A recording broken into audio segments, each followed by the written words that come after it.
Hello everybody and welcome back. My name is Kari and today I'm doing my most anticipated releases of 2019. It's a little late because it's, the middle of January, but there's still quite a few books out there that I would love to get my hands on now.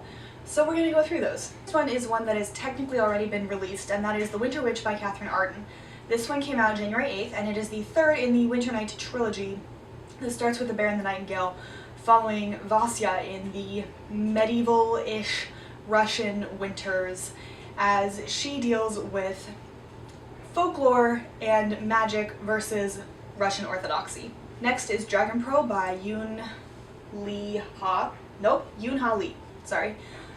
And this is a Rick Riordan Presents book. It is a science fiction based on something in Asia. It sounds really good when I read the synopsis, but honestly there's so many books going around in my head that I don't know what this one is about, which is awful, I know. Either way though, I want this book, and it comes out January 15th.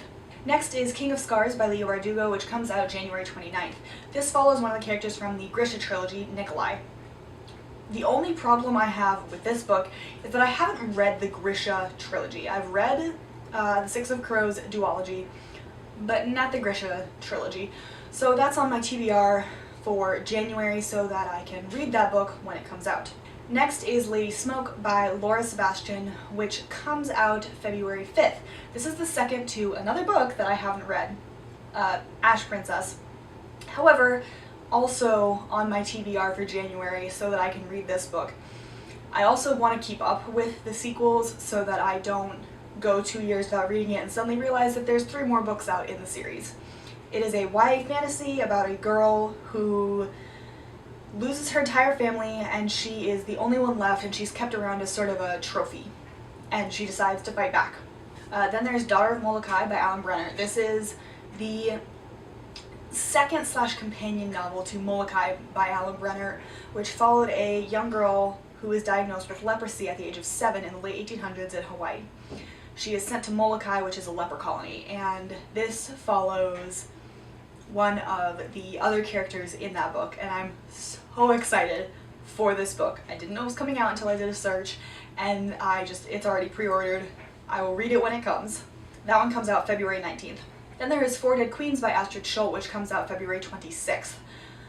Beyond the fact that this is a YA fantasy and that I did read the synopsis at some point, I don't actually know what this one's about.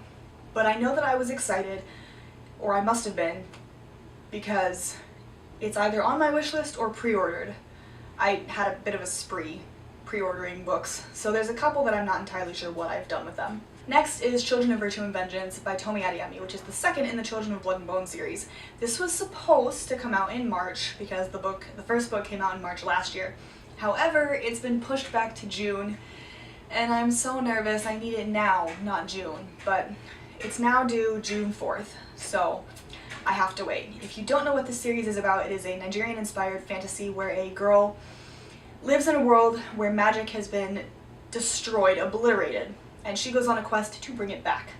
Then we have Dark Age by Pierce Brown, which is the 5th book in the Red Rising saga, and that comes out July 9th. I'm not quite as excited about Dark Age as Piera from Piera Ford, because it's not my ultimate favorite series. However, I do enjoy the series and I'm looking forward to the next installment, because that last one ended on a rough note.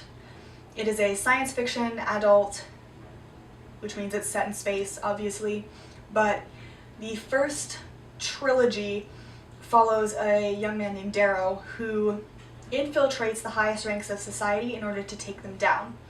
And then the 4th book, Iron Gold, is set 10 years after the events of the 3rd book in the first trilogy.